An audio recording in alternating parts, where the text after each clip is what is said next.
Thank you so much for joining us today. We're going to get started in like 30 seconds or so, but in the meantime, if folks want to share where they're joining from in the chat, feel free to let us know. I suspect we'll have folks coming from all over the US and maybe even some other countries. So we really appreciate you all joining us.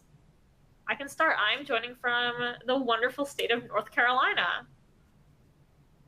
Yeah, and I guess I'll jump in. I'm here in Columbus, which is not very descriptive for many people, right? Columbus, Georgia. I'm in West Georgia, actually. Enjoying some good weather today, and I hope that all of you are as well. Happy Friday. Happy Friday. Ooh, we have Oregon, Wisconsin, Florida, Nebraska. Wow, thank you all so Texas, Alabama. Thank you all so much for joining us from different time zones. We really do appreciate your time. Utah, wow. And, This is incredible.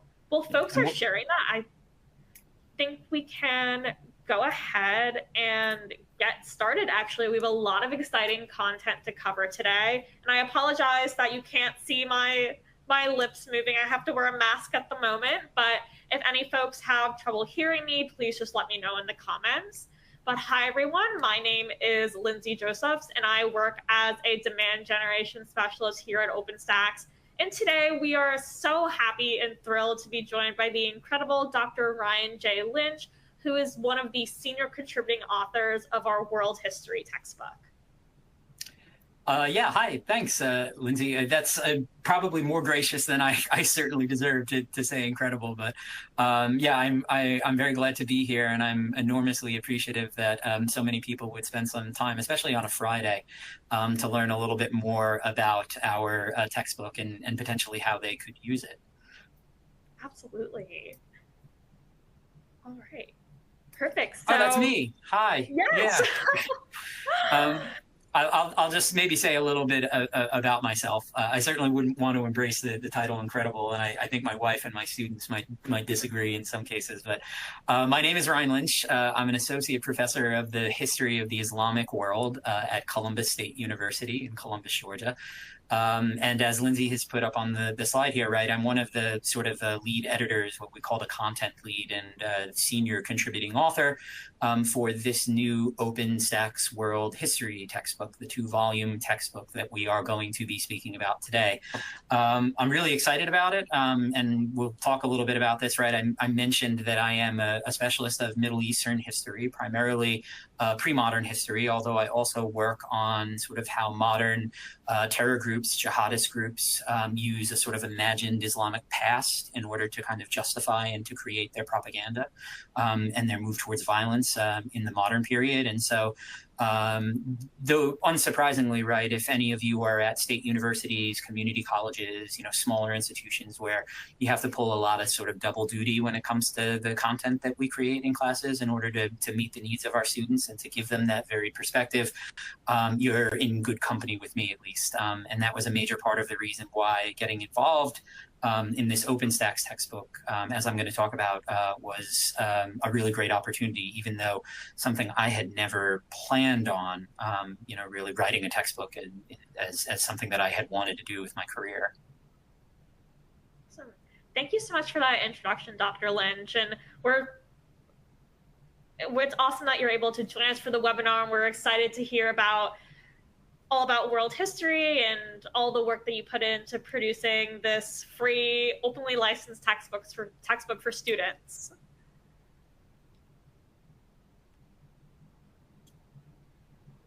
All right, so before we begin with the content, we're just going to go over today's agenda. So we're going to begin by providing a brief introduction to OpenStax's. Some folks on the call may know what OpenStax's is, but other folks may be new, so we just want to make sure you know who we are and the work that we do. Then Dr. Lynch is going to talk about world history's core topics, its unique engaging features, its focus on diversity, equity, and inclusion, and the text-free instructor and student resources. Then we'll discuss how you and your students can access this textbook and its ancillary resources 100% free online. And lastly, we'll conclude by answering some audience questions. So if you have any questions throughout the duration of the webinar, please share them in the webinar chat or the Q&A, and we'll get to them at the end. So let's start by doing an introduction to OpenStax. OpenStax is a nonprofit educational initiative based out of Rice University. Rice University is located in the wonderful city of Houston, Texas, but our employees and our authors come from all over the globe. As a nonprofit educational initiative, we're able to sustain our efforts to make education more accessible for all through philanthropic support. We receive philanthropic support in a variety of ways, but some of the main ways that we receive philanthropic support are through grants from foundations, donations from individuals, governmental grants, and fees from our technology partners. So OpenStax partners with about 80 education technology organizations who, in exchange for using our content and their educational products, provide us with mission support fees that allow us to sustain our work. Speaking of our mission, OpenStax is a mission-oriented organization, and our mission is to improve educational access and learning for everyone. The main way that we do this is through publishing a library of over 60 free, peer-reviewed, openly licensed textbooks for both college and K-12 courses. Some of our textbooks are only for college courses, some are only for K-12, and a lot of our books are actually geared towards both, including world history, which can actually be used in both college courses and in AP world history courses. Since publishing our first textbook in 2012, our textbooks have saved students over $2.9 billion in educational costs, which is an incredible feat that we could not have accomplished without instructors like you. OpenStax textbooks, as I mentioned earlier, are 100% free online, peer-reviewed, and openly licensed. OpenStax textbooks are a lot like traditional textbooks that are out there on the market. However, unlike traditional textbooks, OpenStax textbooks are openly licensed, meaning that they're available under a publishing license that allows for instructors to customize, edit, rearrange, do whatever they need to make our textbooks fully aligned for their courses. However, like other traditional textbooks, OpenStax textbooks and their content are aligned to course topics and outcomes, written by experienced and expert faculty like Dr. Lynch, and undergo an extensive peer review and revision process to ensure that the content is accurate, up-to-date, and representative of diverse audiences. OpenStax textbooks are published in a variety of formats and platforms. Our textbooks are available 100% free online in both downloadable PDF and interactive web view formats. However, we know that for a variety of reasons, some students may prefer print textbooks. So we also sell low-cost print versions of our textbooks through campus bookstores and our Amazon storefront. As you can see, Dr. Lynch is pointing to his hardcover copy of World History, which is incredible. And this is actually a 2-volume textbook, so you get more than one, which is great. OpenStax textbooks, while they undergo an extensive peer review and revision process, they also receive regular errata and currency updates. OpenStax has a very open errata process where any student, any instructor, any user of our books can submit an errata suggestion for our subject matter experts to review and possibly incorporate into our textbooks. As I mentioned earlier, our textbooks are available under an open license and thereby can be customized by any instructor to meet their course needs. Lastly, OpenStax textbooks are paired with free ancillary resources.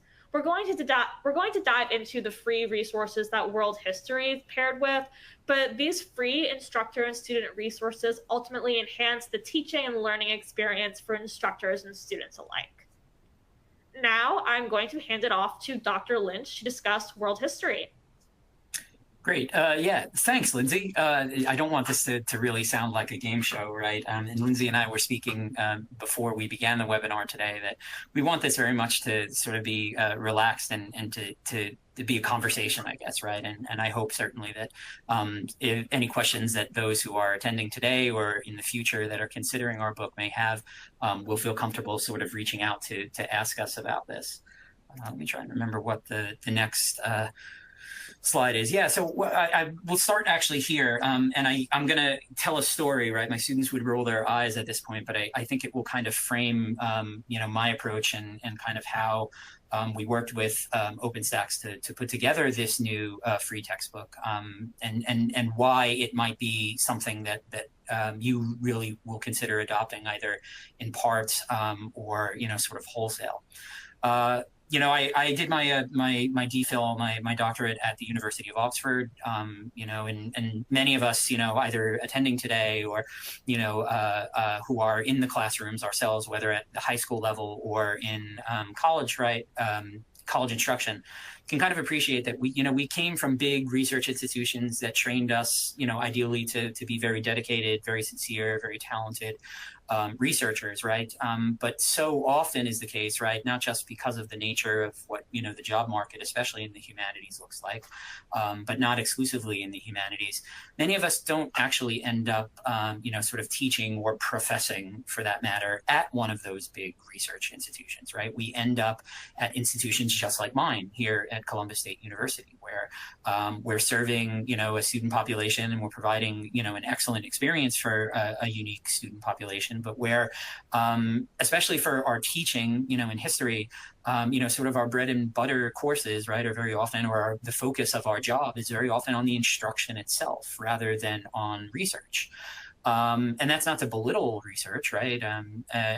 Not by any means, right? But the sort of idea is that an enormous amount of what we do in the classroom, right, is in the classroom.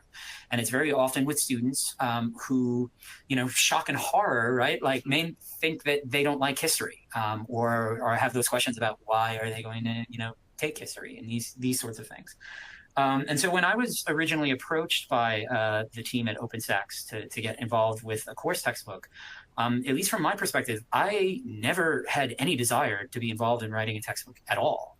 Right? It wasn't what I wanted to do. It wasn't really where I saw my career going. I thought, as many of you may think, right, there are a lot of already great textbooks on the market. Why do we need another one, right? If you think about all of the publishers, all the options that we have as they're regularly reaching out to us to try and get us to adopt the new materials, why do this, right? And it really was the mission of OpenStax's and the idea of creating a free textbook that could do something a little bit different from other textbooks that was on the market, and would hopefully really be tailored in a very intentional way by instructors like us who are in the classroom teaching these introductory history classes, primarily to non-majors, and to do so in a way that would engage them, and at the same time not break the bank, right? Because if any of your students are like mine, whether at the high school level, the community college level, the four-year, sort of state university level, or a comprehensive university level, we can appreciate, right, that students sometimes have to make those decisions, right, about what classes are they going to take and when are they going to take it, based on not just, time of the day and commitments that they have with family or work obligations, anything like that. When we think about students who come from non-traditional backgrounds, we have that added to it, but we also have that cost associated, right? Students are looking increasingly to try and say, okay, if I'm going to take this course or that course, this one is going to have me spend $170 on textbooks just to be involved in the course. And who knows if I'm actually going to read them or not. Whereas this one, the instructor is design materials themselves, or is using free materials, whatever it may be. And that was very eye-opening for me, actually, right? When I first started teaching, and I had all of this excitement about designing what my new introductory world history course was going to look like, and I was checking out all of these textbooks on the market, I personally at the time had settled on the really wonderful Norton book, Worlds Together, Worlds Apart. It was, fit thematically what I was trying to do. It was slickly produced. It was beautiful. It had all of these amazing primary sources, maps, images. It was well written, well researched, all of these things that I was so proud of. And at the end of my first semester teaching, the only feedback that I really got from students about the textbook was, yeah, it was way too much money. Or I didn't read it as much, or I didn't rely on it as much as I wanted to. And some of that may have been my own challenges, right, about integrating that material as a new instructor giving the students reason to read the text. But some of it is also the nature of the textbook itself, right? Do we really want to say that the only way for students, or the best way for our students to engage with the past and our pedagogical goals, is through a $120 textbook, where there's a new edition every couple of years? So are they going to be able to sell it back, or are they not? And the fact that we weren't going to have to do those things with our OpenStax's book was very attractive to me. And so with that said, I hope that will resonate with some of you who are watching today, right? So let's talk a little bit about the book, right? On the last slide, right, we ended up designing the book in 2 volumes in the end.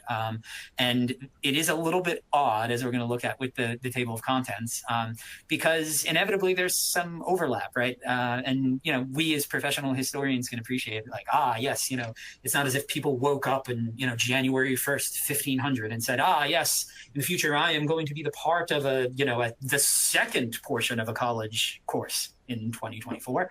That, you know, historical periodization is a weird thing. And so we actually have a bit of overlap in the books to try and cover and to try and provide opportunity for instructors and whatever your institution might look like, with volume 1 being up until 1500, and volume 2 actually, in essence, beginning in 1400, and kind of recognizing there's intentionally, you know, sort of important overlap there, important framing that we need to give the students. So we designed the book certainly with the idea that it will hopefully meet the majority of needs for those of us who are either at the high school level, at the community college level, or the 4-year institution level, right? Of thinking about what the world history sequence looks like, right? So the book itself was designed not just to, you know, sort of have good content, good history, right?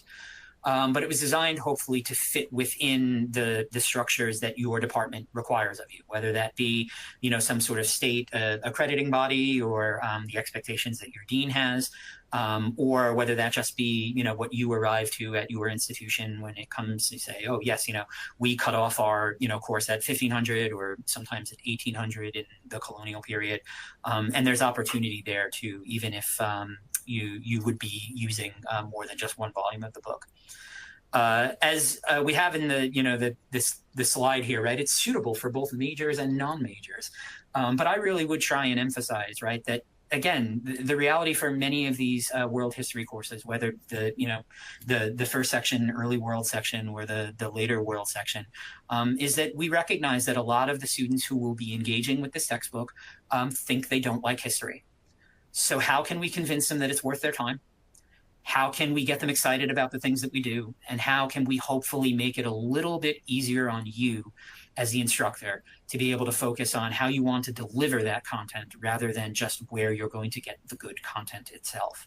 And that's very much on our mind, right? And the same goes actually for those of you who may be at the high school level, right? You know, if you're thinking about those college prep courses, you're thinking about, you know, AP World History, either you currently teach AP World History, or you're thinking about it in the future, right? We think we have opportunities there for you to, again, use the book entirely, right? And sort of meet the goals and expectations of the College Board. Or to just use portions of the book, which is something that's very attractive, because you don't have to worry with our book, with a free textbook like OpenStax's is providing here. You don't have to worry about telling a student, yeah, you have to spend $25 or $30 on this extra book, but we're only going to use chapters 2 and 7 in the book, right?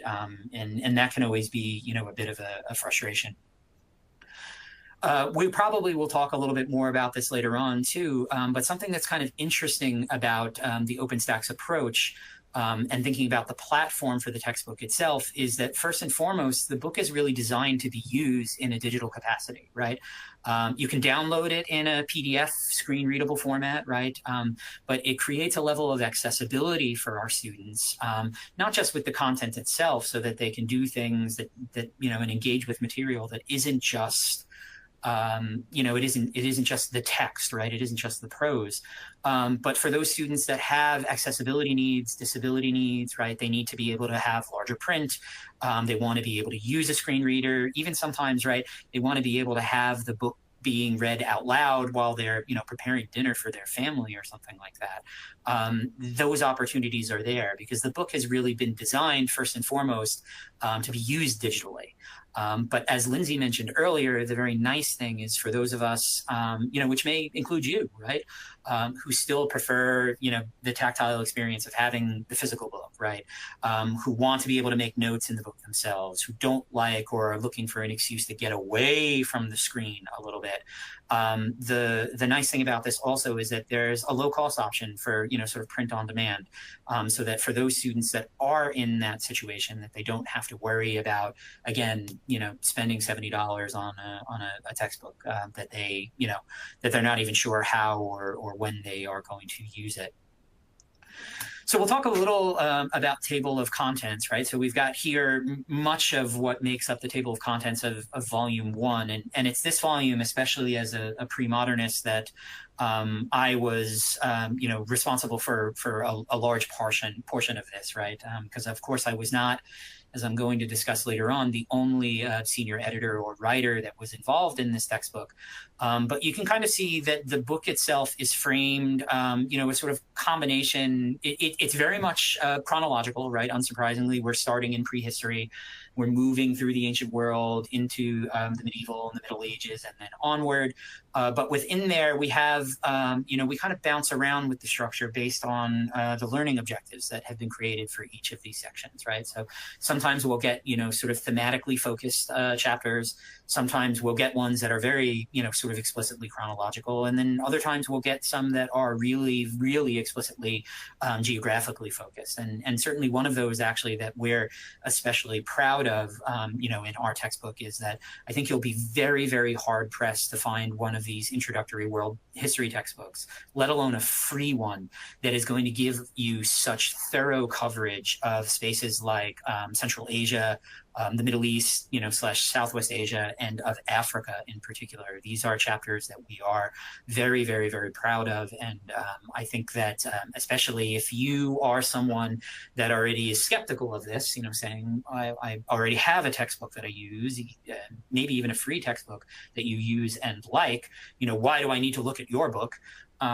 You can, take some comfort, I hope, in knowing that, one, we're not here to make money off you or off your students or anything like that. We're doing it very much for love of the game and because we believe that this product is really good and can enhance your experience in the classroom and your students' experience in the classroom.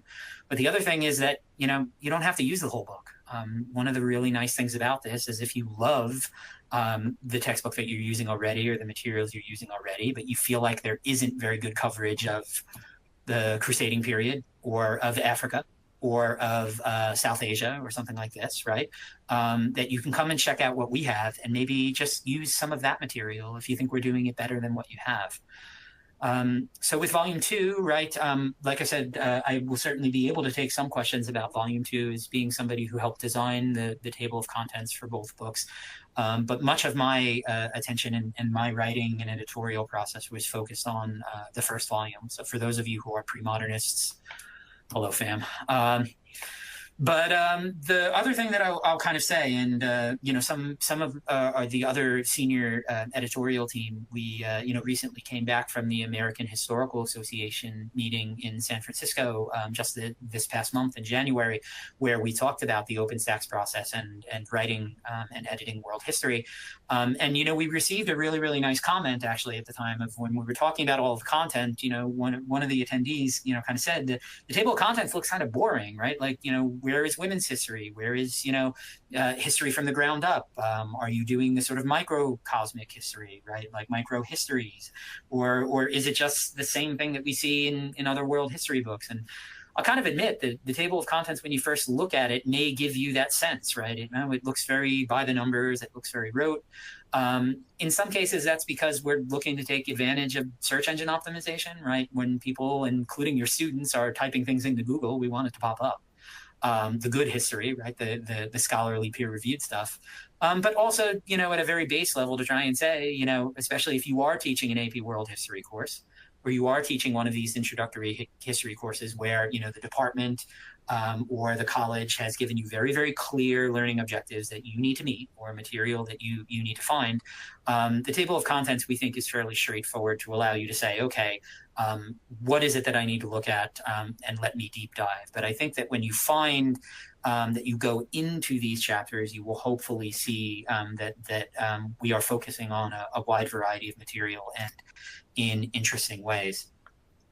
So we'll talk a little bit about those kind of key features, right?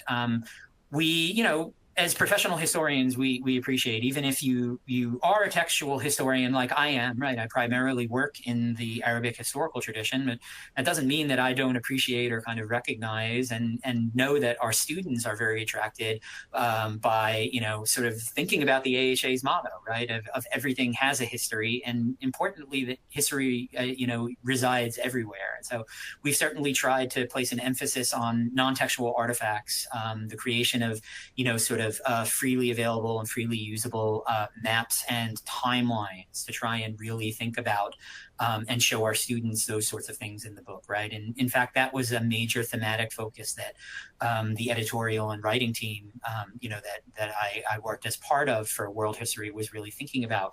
We were trying to give students a very good sense, or a better sense perhaps than what they have, whether from popular culture or otherwise, of when things are happening contemporaneous with one another, right? And so you'll see that, throughout the book. When it came to designing, these sort of breakout boxes, or what we called feature boxes for the books, we were also really trying to focus on providing multiple accounts of a historical event or period, right? To try and emphasize to students of, why it is that we're telling them that they need to go deeper and not just rely on one or two sources when they're writing their essays, that they need to be skeptical of, not just the history that they're learning in a classroom or the content that they're learning in any classroom, but, when they're turning on the news every day, right? And appreciating where and how history resides around them. And so, of course, unsurprisingly, we've put together what we think are a very robust set of primary sources, whether that be art and architecture, material culture, numismatics, and the sort of traditional, work in translation that we hope that you will benefit from. And, while we've certainly relied, as any world history textbook needs to, on the sort of greats, the expectations, the things that any world history, class really does need to focus on in one form or another, we also tried to go a little bit off the beaten path. And so what you're going to find also within our book is not just the variety of primary sources, but some primary material that didn't exist easily in the English language beforehand, that, our contributing authors, myself included, translated into English so that you can freely use it now and engage your students with some types of material that they may not be used to looking at otherwise, right? As I kind of mentioned, right, with designing and taking advantage of OpenStax's approach to sort of digital first, right, we allow students to, shock horror in a book, click hyperlinks, take them to external collections, expose them to what archival research and the work that we as historians do, what it really looks like in some cases, right? Even in the digital age, but appreciating the physical side of things as well. And we've done what we can, as we'll talk about in a moment, to make some of this or to provide opportunities for you also to be making some of that material a little bit more interactive than, just reading the textbook that is in front of them.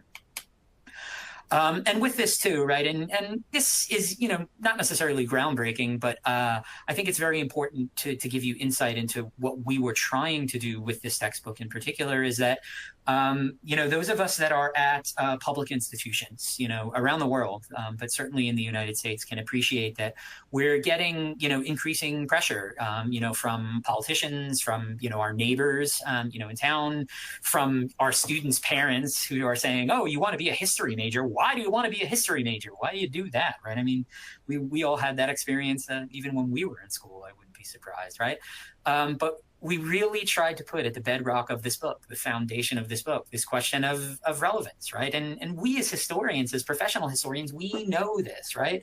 But for our discipline to not just survive, but to thrive going forward, right? And I don't want to be too dour about it, right? But we need to be thinking about how we communicate the value of studying the past, of creating good citizens, of telling our nursing and chemistry majors and our mathematicians, regardless of what their major and our students are planning to do once they graduate, right? For them to be able to appreciate the relevance of the things that we are focusing on with them. And so we'll talk a little bit about some of what you'll find in this book, right? And in particular, to turn on my light, to talk a little bit about the feature boxes that we built into to the textbook itself. And the interesting thing about this, we had a really great conversation with some of the attendees at our AHA OpenStax's World History session in January that I mentioned earlier, talking about these breakout boxes, right, or what we might call feature boxes, like this one here that you see that we refer to in the book as Beyond the Book. Because, one of the attendees in the audience kind of said, like, do students ever actually even read these things, or is it just the sort of stuff that they're skipping over in the same way that they're skipping over footnotes or something like that? And that is always the challenge, right? And so we've done our best to really make these feature boxes interesting, to really have this emphasis on the thematic foci that were behind the design of the book. While at the same time building in, as you can see here with this example of what we call a Beyond the Book, right, which is basically one of these feature boxes where we're trying to emphasize primary source material that is not just textual sources, right? We've built in some of those sort of assessment questions, right? And again, if you don't want to use this in your class, then great, the student can just skip this page or this portion of the page, right, and move along. But we're hoping to kind of build some of this in for you while you're trying to think about what is going to help you achieve your learning objectives, or the material that you don't want to write from scratch, right, that you will find. And so we have feature boxes like this one here, this Beyond the Book one, that you'll find pretty much in every chapter of the book, which is trying to emphasize history is not just, the book that you find on the shelf. And importantly, along with that, right, that history can be contentious. And so another one of these feature boxes that we have, right, that we feel especially proud of in our book is what we call these dueling voices feature box. And I pulled one here that, I wrote actually in the chapter that we have on the sort of late antique and early medieval Middle East. Which is presenting, two contemporary experiences of the Arab-Islamic conquests, right? One of these takes that we can see from Sophronius, who is the Patriarch of Jerusalem, his sort of reflecting on, look at the horrors of the Muslims who have shown up. It's the end of days, and this is because you are not faithful. Well, at the same time, we get something contemporaneous that talks actually about how positively the new sort of Arab Muslims that are now establishing an Islamic State at the time are treating the population. And to get students to really think about, what do we do when we don't have a whole lot of textual history that survives from this period? And then we have sources like this, granted from different parts of the empire, that are presenting very different experiences. And we're hoping to make that a little bit easier for you and to get you, like I said, thinking about some sources that you maybe have not even engaged with beforehand. But these dueling voices feature boxes that we have in the textbook are not actually just dueling primary sources, right? Like to show the students that, eyewitnesses can disagree about things. And what do we do with that when we're trying to reconstruct the past? But we also are using them to actually demonstrate historiographical debates. What is current in the field right now? How do historians disagree with one another, right? And this was certainly on my mind very much when we were thinking about what we wanted our book to do that would be different from some of the things that were out there already, because that's what I kind of seen in my own classroom, right? Was that students kind of believed, well, why do I need to be skeptical of what I'm reading in a textbook? They might appreciate, I need to be skeptical of what I'm, seeing on TikTok or what is on social media or what I watch on the news, but I don't need to be skeptical of a textbook, do I? I don't need to be skeptical if it's in my university library, right? If it's been published, right? That's all I need to know, right? And the dueling voices boxes that we have throughout the textbook provide you a really interesting opportunity to show that to the students, right? That, history isn't just this sort of settled, done and dusted thing, move on, that's it, it remains the same, but that these debates are lively and important and relevant, even, again, when they're not necessarily a history major themselves. We have, these feature boxes that we call in their own words, right? Or actually, in this case, the example that we pulled here is not quite in their words, but on an outsider's perspective, right? So again, we've tried to really identify and to use with some of these feature boxes to present you as instructors and your students as well with, sort of diverse primary source material. And this is another section, like I mentioned earlier, that I'm particularly proud of, and that I think we are particularly proud of in the coverage of our book, is that you're going to get an entire section, discussing, what we call, sort of marginal or liminal peoples that were enormously important in world history, especially for, emphasizing to the students how connected the world has been, even, before the modern period and modern sort of globalization, which is you're going to get emphasis and discussion of people like Kush, about Korea and Japan. You're going to get, conversations and looks at Parthia and Palmyra and Abyssinia, right? These peoples and spaces that very often are, if you're lucky, a footnote, actually, even in some really great world history textbooks. We're giving you the opportunity to really, kind of spread your wings on some of this material if you so desire. You're looking to freshen up your own approaches to this. While at the same time, I appreciate there may be some of you listening to this to say, yes, Ryan, that sounds really nice. I would love to talk about Kush or to learn about that, but where's it going to fit in to my sort of narrative? And, or where is it going to fit into the expectations that the rest of our team has in designing our course modules, or that the College Board is expecting for us to prepare students taking the AP test.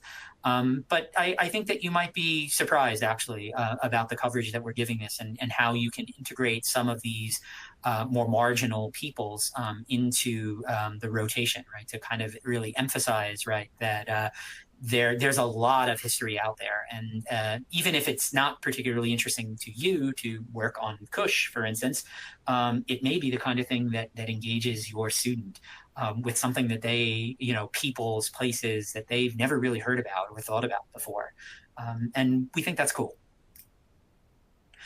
We also have these feature boxes like this one here that we call links to learning, right? And this, again, is the benefit, I think, that the OpenStax's platform provides for us, right? In designing this textbook to be digital first, not only do we get those accessibility features that I mentioned a while ago, right? But we also get opportunities to link out to other great things that we have identified that could help engage your students with the material, and that goes beyond, again, just the prose or having them, look at, oil paintings from the 18th century or something like that. And so you'll see these that will appear, especially in the digital version of the text, right, where students can go and sit down and learn about, Alan Turing's quote unquote Turing test and why that matters and what we can say about artificial intelligence. It lets us, kind of, in some cases, I guess you might say, break the fourth wall with our students, right? To kind of say, hey, history doesn't just need to be this sort of textbook. This textbook can be interactive. We can show you some cool documentaries, interesting interviews, podcast audio, right? Little text, like this, opportunities to be able to say, hey, do you want to learn more about climate change in, the 13th and 14th century and how it's been around, actually, sort of non-man-made climate change for a while in comparison to man-made climate change, which is also something that we cover in the book pretty extensively, right? Well, check this out, right? Here are some sources for you to go and look at. And we think that this is a sort of interesting benefit to having this sort of digital platform that we've relied on.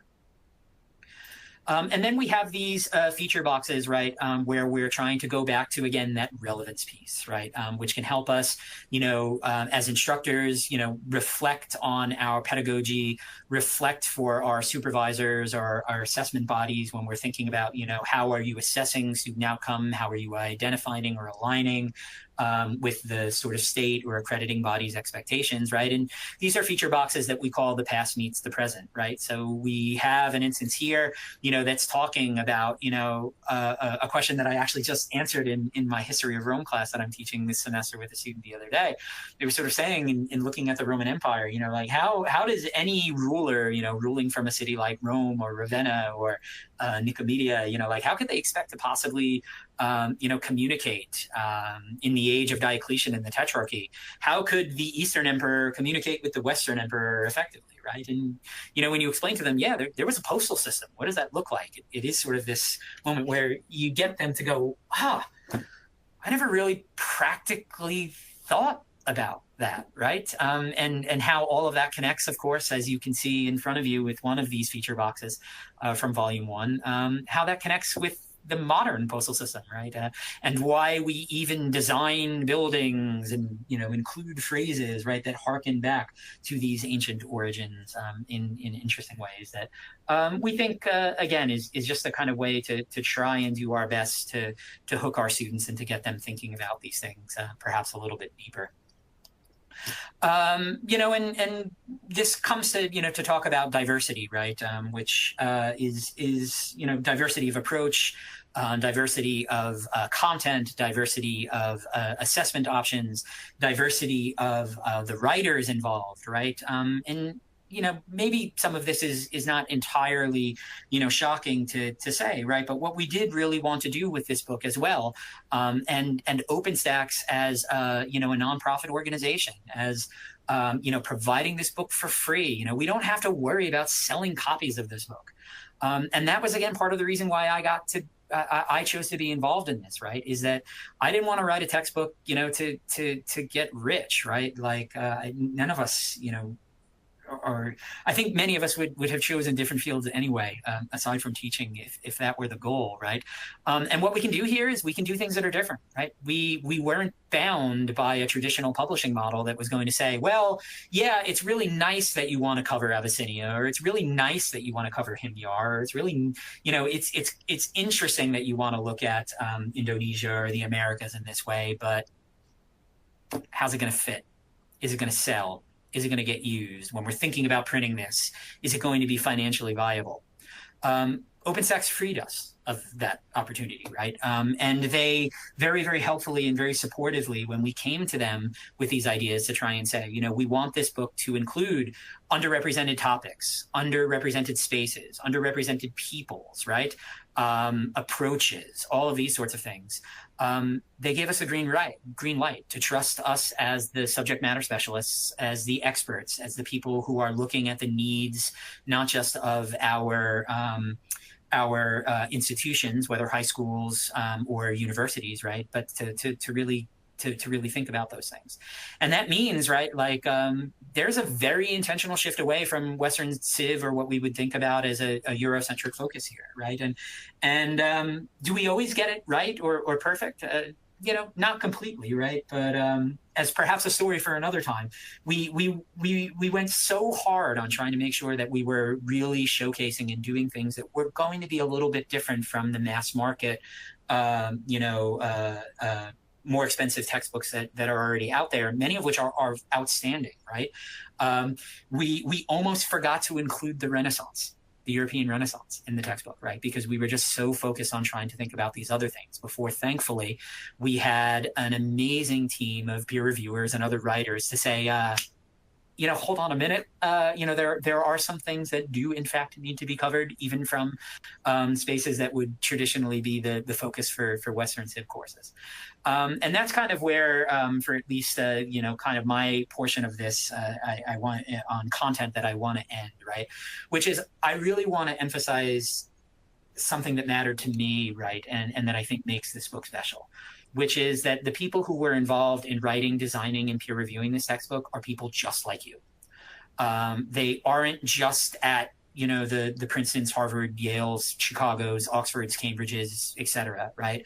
The people who we involved in writing this textbook, in having us go through 3 rounds of peer review for every single thing that we did, a generalist review, a specialist review, an editorial review, all of these sorts of things, are people just like you, who are in these classrooms, who are teaching this material, who are frustrated with some of the materials that are out there already, who are seeing opportunities to do things a little bit different, who have things that they love already and that are working in their classrooms to engage our students in this awesome content, that they could help us bring into the book as well, right?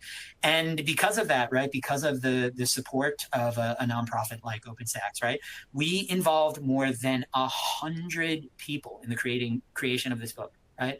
So you don't just have to listen to the guy who specializes in the Middle East here, try and go and, convincingly write about South America in a way that you, as perhaps a Latin American specialist, could do far, far better than me. And that's the reality, right? Why try and reinvent the wheel when we have such amazing people in the field right now who could get involved and could see the value in this, to be involved in the actual writing of the textbook or in the editing of the textbook and the direction that we took. And so my hope is that you will see that in this book. This is a book written by people just like you, edited by people just like you, who are using this textbook themselves in a way that hopefully just like you will consider as part of this process. And I hope that at the very least, that will get you to look at our book. Because again, I'm not here to try and sell you anything. If you love the book you're using already, if you have your own materials that you've created, if it's working for you really effectively, I am really, really, really glad for you. But if it isn't, or if there's something that you want to try that's a little bit new, or something that you wished you had, that wasn't going to force you to fundamentally change everything, adopt a totally new textbook, figure out where your students are going to get the money. Is the rest of the department going to be okay with you wanting to do that? What I would urge you to do is to check out our book. And if you adopt the whole thing, wonderful, job done. I'm glad we convinced you. No textbook is perfect. No piece of content is perfect, right? And our textbook certainly isn't. I'll tell you that there are things that I wish we could have done, or that I would have done with more time, with more people involved, or that I go back to and say, oh, wow, maybe we could do this a little bit differently. But the last thing that I'll say about it that's so nice about this too is that we'll have that chance in the future. Like Lindsay talked about, we have opportunities to correct the things that are wrong. When our understanding about something changes and what would normally result in a new $175 edition of the textbook that you were using already, we can go through that peer review process and change it for future editions. No cost to you, no cost to the students. Take a little bit of time, of course, right? There's no such thing as a free lunch, as Robert Heinlein used to say. But we have those opportunities to do this collectively. And that in itself is really exciting. So that's my bit right now, at least for the formal part. So I'll hand it maybe back over to Lindsay to talk a little bit about, sort of practical things. Thank you so much, Dr. Lynch. We have someone in the chat so that they could listen to you talk for hours and hours. And I agree. I mean, I work for OpenStax's, and I feel like just listening to you right now, I learned so much more about the intricacies of the textbook and your experience writing it, that it was wonderful to hear about. And in terms of the practical things, so OpenStax's World History textbook, both volumes, is available 100% free on our website. I put the links to both of those in the chat. But another really wonderful thing about OpenStax's resources is that, or OpenStax's textbooks, is that they come with free instructor and student resources. We know that we want to empower teachers to teach successful courses, and just giving folks a textbook and saying, here you go, is not the most that we can do. So all of our textbooks come with these free ancillary resources. Instructors do need an account to access these resources, and this is to maintain the academic integrity of these resources. So for example, World History comes with a test bank that instructors can use. We only want instructors to be able to access this so that they can use it on examinations and assessments for students. So when you create your free instructor account, it's manually verified by our customer support team. Meanwhile, most of our student resources are free to access and you don't need an account for them. But for some of our student resources, they're free, but you do need to have a free account to access them, just to maintain the integrity of those resources as well. In terms of the resources that we offer, both volumes of world history come with a variety of resources. They come with additional resources in addition to these ones, but some of the most popular instructor resources that we offer for free alongside the book are learning management course cartridges. So these are cartridges that you can upload to your learning management system like Canvas, Blackboard, Moodle, D2L/Brightspace, and the like. You can upload these cartridges to your LMS so that the book and its activities are integrated into your learning management system. We also offer an answer guide, PowerPoint slides, a test bank, and customizable docx files of each textbook section. You can just download these files in Microsoft Word. You can make the adjustments and the edits that you want, and then you can subsequently share that with your students so they can have your customized and edited version of the OpenStax's textbook. In addition, we offer student resources like a time management guide, a reading and note-taking guide, and a student answer guide for select questions in the textbook. All of these resources can be accessed from the online web pages of World History. So if you go to the World History landing page, on the top, you'll see 3 different tabs: book details, instructor resources, and student resources. From there, if you click on instructor resources or student resources, you'll be able to access those resources and can subsequently begin using them in your course alongside the textbook. I see that we have some questions in the chat. So I will go ahead and go through those. So we have one question from Barbara Wright, who says, I'm using the World History Volume 1 this semester for a Gen Ed World History class at a community college. I'm impressed with the text and the resources, and it seems to be working well. I would like some options for tracking what my students are doing, what they are reading, what sources are they looking at, etc. Are there options for that? So I can go ahead and take this question. So OpenStax really glad, Lindsay, because I was thinking, hey, I'm with you, Bart. That's very interesting. Yeah, sorry to talk over you. It's a thing instructors like to see, and luckily we are able to assist with that. So OpenStax recently released a beta product called Assignable Beta, and like our other offerings, it is 100% free to use.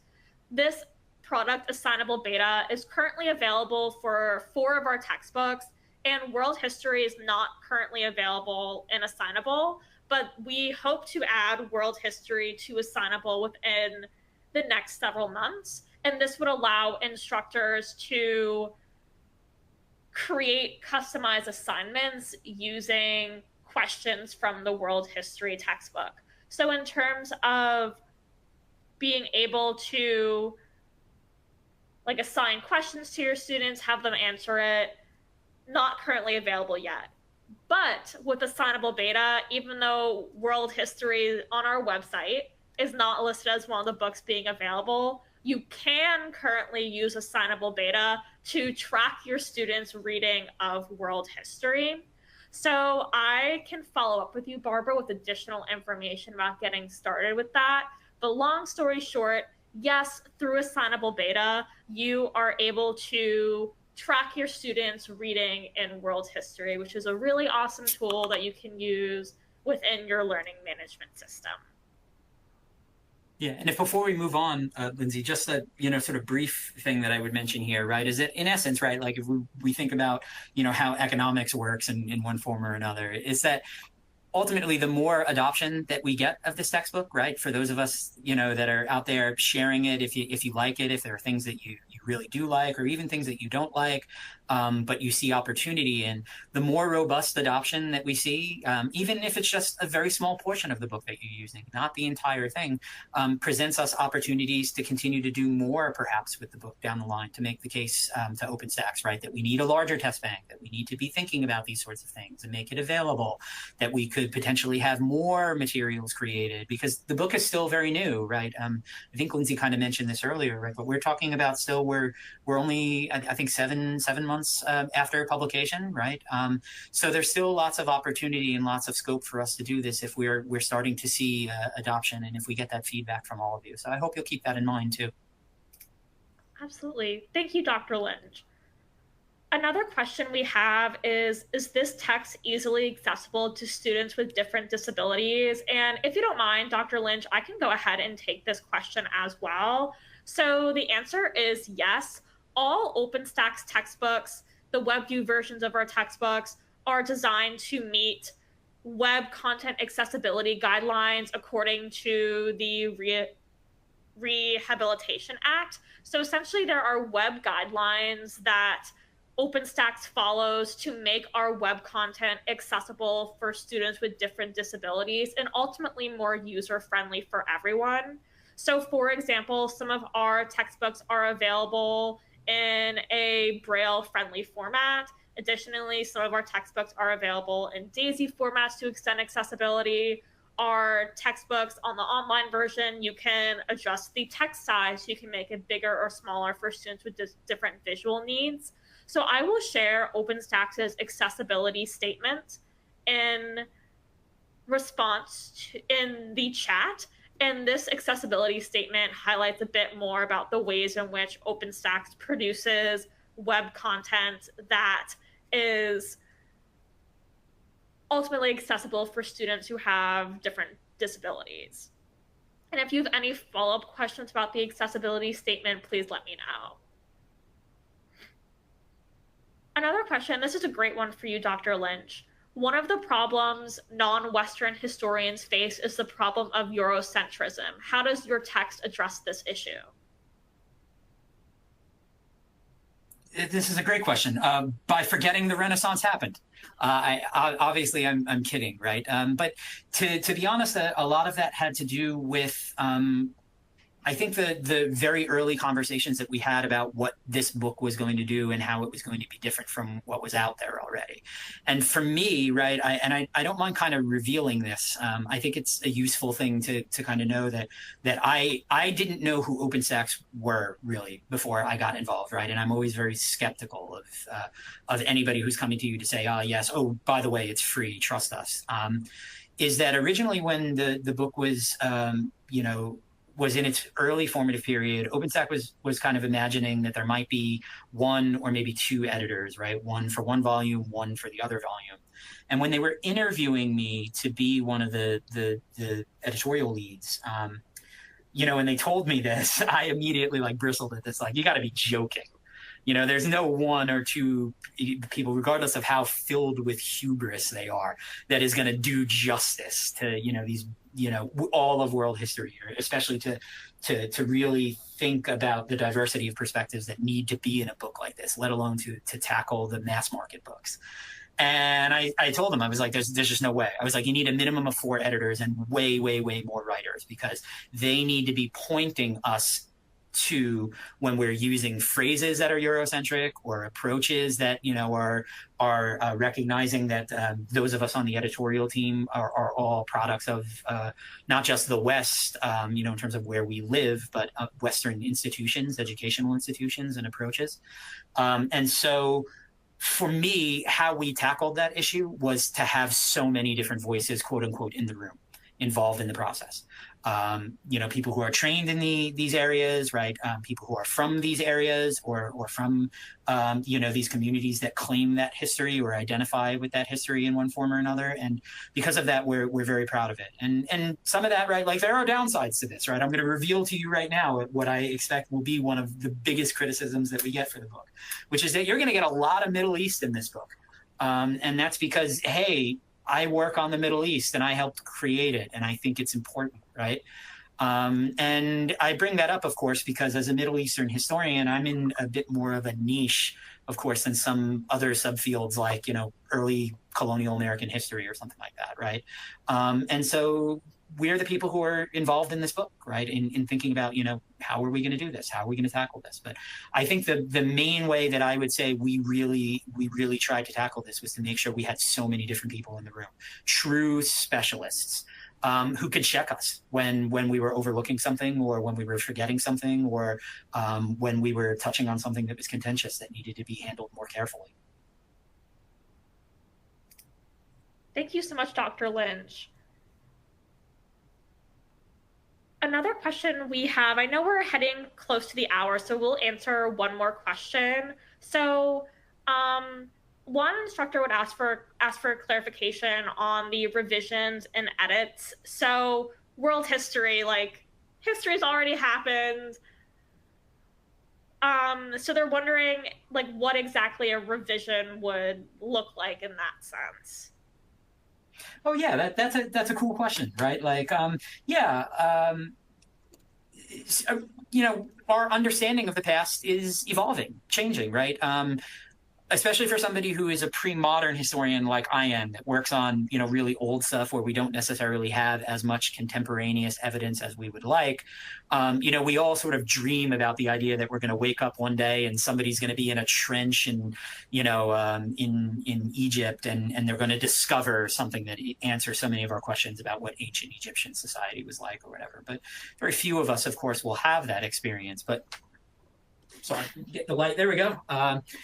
But sometimes our approach to the material that we do have, you know, is evolving. And especially one of the things that I try and emphasize with my students all the time, and that I think we do a good job of in this book, especially in our chapters on prehistory and on the sort of crises of the 14th century, is to talk about how scientific and technological advances in our period, right, like our times today, are changing or challenging our understanding of the past, right? And so I would urge, you know, the asker of that question to think, right, about how their understanding of the past has been affected by DNA and genetic testing, for instance, right?